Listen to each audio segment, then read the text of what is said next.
Hello दोस्तों, स्वागत है आपके अपने यूट्यूब चैनल मार्केट विज पर। दोस्तों, आज का टॉपिक बड़ा ही एक्साइटिंग टॉपिक है। आज हम डिस्कस करेंगे और ये टॉपिक ना, तो दोस्तों आज हम बात करेंगे इन्वेस्टमेंट स्ट्रेटजी की। ठीक है, one of the greatest investor all time favourite, आप सब लोग जानते ही है, आपने थंबनेल में देख ही लिया होगा, वॉरेन बफेट के बारे में कि क्या उनके मेन इन्वेस्टमेंट की, क्या वो उनकी इन्वेस्टमेंट की अप्रोच थी, कैसे वो कंपनी को फाइंड आउट करते थे।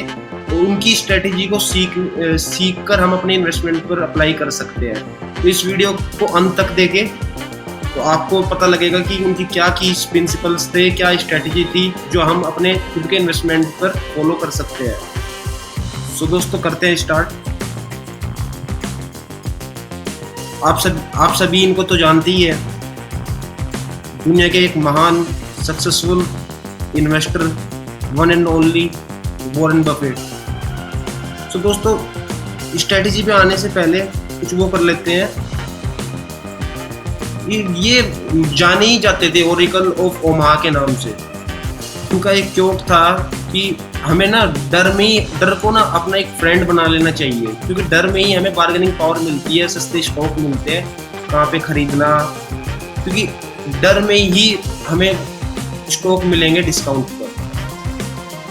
ठीक है, बार्गेनिंग पावर जो मिलेगी ना हमें, वो डर में ही मिलेगी, क्योंकि ग्रीड के टाइम पे तो प्राइस हाई रहेंगे, डर में ही प्राइस नीचे आते हैं। और ये हमने देख चुके हैं ऑलरेडी, जब जितनी बार क्रैश आया है उतनी बार इन्वेस्टरों ने अच्छा पैसा कमाया है, अगर वहाँ पे उस क्रैश में डरे नहीं और खरीदे अच्छी कंपनी को।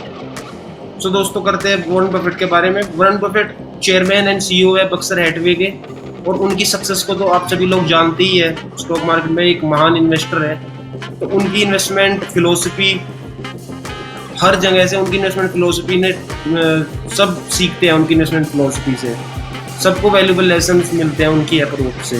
तो दोस्तों, करते हैं स्टार्ट इस टॉपिक को। उनके पहले प्रिंसिपल्स के बारे में देखते हैं। उनका पहला प्रिंसिपल है लॉन्ग टर्म इन्वेस्टिंग।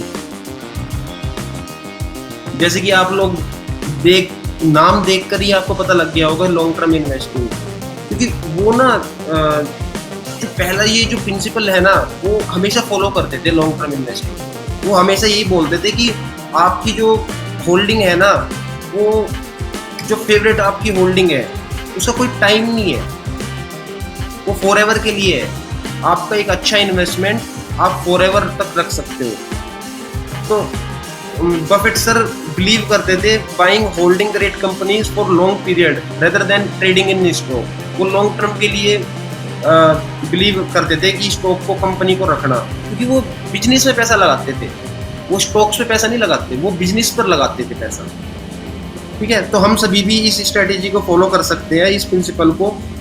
ठीक है, हमें भी फोकस करना होगा इस स्ट्रेटेजी को ध्यान में रखते हुए कि कंपनीज हम वो खरीदे जो जिसके स्ट्रॉन्ग फंडामेंटल हो, कंपिटिटिव एडवांटेज हो, सस्टेनेबल बिजनेस हो उसका।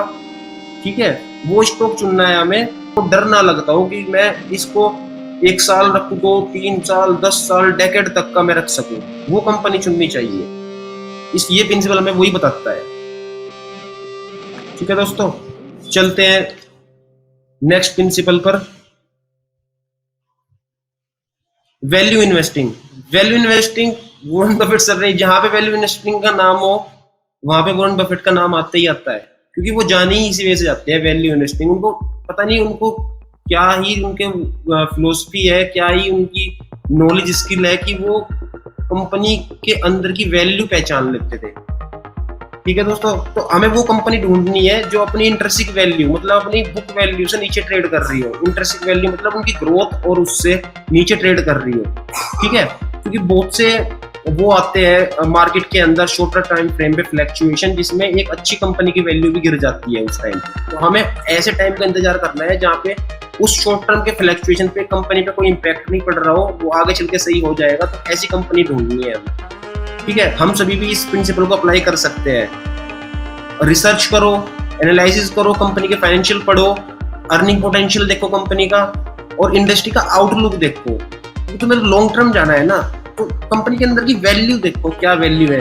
ये छोटे मोटे करेक्शन, छोटी मोटी फ्लैक्चुएशन, कुछ न्यूज से आज हो गया, 3 महीने हो गया, 5 महीने हो गया, वो चलता रहेगा और वो ही आपको एक अच्छा टाइम है डिस्काउंट पे बाई करने का शेयर, ठीक है। तो हमें हमेशा उस शेयर को डिस्काउंट पे बाई करके चलना है, क्योंकि हमें वैल्यू का तो पता लग गया, लेकिन अगर वो शेयर कभी मार्केट की फ्लक्चुएशन में आ जाता है नीचे, तो हमें वो शेयर बाई करना चाहिए। तीसरे प्रिंसिपल पर चलते हैं, मोट एनालिसिस, ठीक है दोस्तों। तो वॉरेन बफेट सर भी हमेशा उन्हीं कंपनीज को चुनते थे जिनमें एक अलग से एक कम्पिटिटिव एडवांटेज हो, या फिर कह लो कि उनकी कंपिटिटर से उनकी मोट एनालिसिस प्रोटेक्ट करती हो। अब ये मोट क्या है? मोट एनालिसिस सिंपली ये है कि वो कंपनी जिसकी स्ट्रॉन्ग ब्रांड नेम हो, या उस इंडस्ट्री के अंदर एंट्री बैरियर हो, ठीक है, या उस कंपनी के पास एक यूनिक इंटेलेक्चुअल प्रॉपर्टी हो, वो किसी भी फॉर्म में हो सकती है, technology, it's brand awareness, it's product, it's quality. तो हम सभी को भी कंसिडर करना चाहिए कंपनी की कॉम्पिटिटिव पोजीशन क्या है इंडस्ट्री के अंदर, और इवेल्युएट करना चाहिए और ये कैसे डिफेंड कर पाएगी अपने कंपटीटर को। तो हमेशा ऐसी कंपनी को चुनना चाहिए जो कॉम्पिटिटिव एडवांटेज रखती हो, या मोट उसको फेवरेबल करती हो उसके दूसरे कंपटीटर से। तो दोस्तों नेक्स्ट हम प्रिंसिपल डिस्कस करेंगे डाइवर्सिफिकेशन का, ठीक है दोस्तों। डाइवर्सिफिकेशन, जैसी वर्ड डाइवर्सिफिकेशन आप लोगों को समझ में आ गया होगा, डाइवर्सिफाइड होना चाहिए।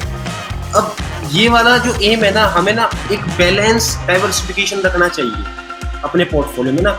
वो कहावत है ना, don't put all eggs in one basket, बोलते हैं ना, don't put all eggs in one basket, वही है डाइवर्सिफिकेशन। तो हमको अपना रिस्क को रिड्यूस करना है इस डाइवर्सिफिकेशन में। डाइवर्सिफिकेशन में क्या होगा ना कि एक स्टॉक एक सेक्टर नहीं चला, हमारा दूसरा सेक्टर में सेक्टर डाइवर्सिफाइड करना चाहिए हमें। कभी एक सेक्टर चल रहा है, कभी दूसरा सेक्टर चल रहा है, कि अगर हम एक ही स्टॉक के अंदर, एक ही इंडस्ट्री के अंदर हम इन्वेस्ट कर देंगे और वही इंडस्ट्री नहीं चली, तो हमारा टाइम तो खराब गया ना।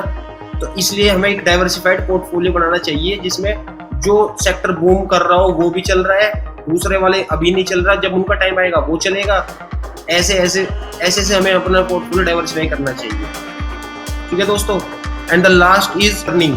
Warren Buffett is known for his reading habit. वो रीडिंग बहुत करते थे वो, तो वो कॉन्स्टेंटली लर्निंग करते थे कि बिजनेस में क्या हो रहा है, इंडस्ट्री में क्या हो रहा है, इकोनॉमिक का ट्रेंड कैसा है। तो हम सब भी इस हैबिट को फॉलो कर सकते हैं। तो इसके अंदर हमें इन्फॉर्म रहना चाहिए कि मार्केट के अंदर क्या डेवलपमेंट चल रहे हैं, ठीक है। कंपनी की बुक्स ऑफ अकाउंट को रीड करना चाहिए, एनुअल रिपोर्ट में क्या आ रही है, कंपनी कहाँ इन्वेस्ट कर रही है, उसके बिजनेस पे क्या इफेक्ट पड़ेगा, ठीक है। तो हमें ये नॉलेज लेनी चाहिए, और ये नॉलेज ना रेपुटेबल सोर्सेज से होनी चाहिए इनकी एनालिसिस। तो हमको जब कंपनी के बारे में इतना पता होगा तो हम कॉन्फिडेंट होंगे ना कि खराब टाइम भी आया तो हमको पता होगा कि ये कंपनी ऐसी है कि ये इस खराब टाइम से निकल जाएगी। तो हमको हमेशा एक लर्निंग फेज में होना चाहिए, कंटिन्यू करना चाहिए लर्निंग अबाउट द मार्केट, ठीक है दोस्तों। तो आप सबने क्या समझा, हमने अभी डिस्कस किया उनके वॉरेन बफेट सर के की principal strategy invest like Warren Buffett. तो रिमेंबर रखना कि ट्रेड इन्वेस्टिंग ना एक लॉन्ग टर्म प्रोस्पेक्टिव है, ठीक है। इसमें टाइम भी लगेगा, हमें डिसिप्लिन भी फॉलो करना पड़ेगा, पेशेंस भी रखनी पड़ेगी कि कभी शॉर्टर ड्यूरेशन में कुछ नेगेटिव इम्पैक्ट आ गया और वो गिर गया और हमने स्टॉक को बेच दिया, ठीक है। हमें डिसिप्लिन भी फॉलो करना पड़ेगा और पेशेंस रखनी पड़ेगी, लॉन्ग टर्म पर्सपेक्टिव होना चाहिए। और हमेशा ना पैसा अगर लगा रहे हो ना, तो ये सोच के लगाओ कि आप एक बिजनेस में इन्वेस्ट कर रहे हो पैसा, ना कि किसी स्टॉक में। हमेशा बिजनेस में सोचो कि हम पैसा इन्वेस्ट जो कर रहे हैं हम ये बिजनेस के अंदर कर रहे हैं। ओके दोस्तों, आपको वीडियो में मजा आया और आप चाहते हैं कि हम और भी कंटेंट अपलोड करें इन्वेस्टिंग के ऊपर, वॉरेन बफेट की स्ट्रेटेजी या स्टॉक मार्केट के ऊपर, फंडामेंटल्स के ऊपर किसी भी उसके, तो don't forget hit like button and subscribe the channel and share your thoughts and question in the comment box below. Until next time, happy investing, enjoy life.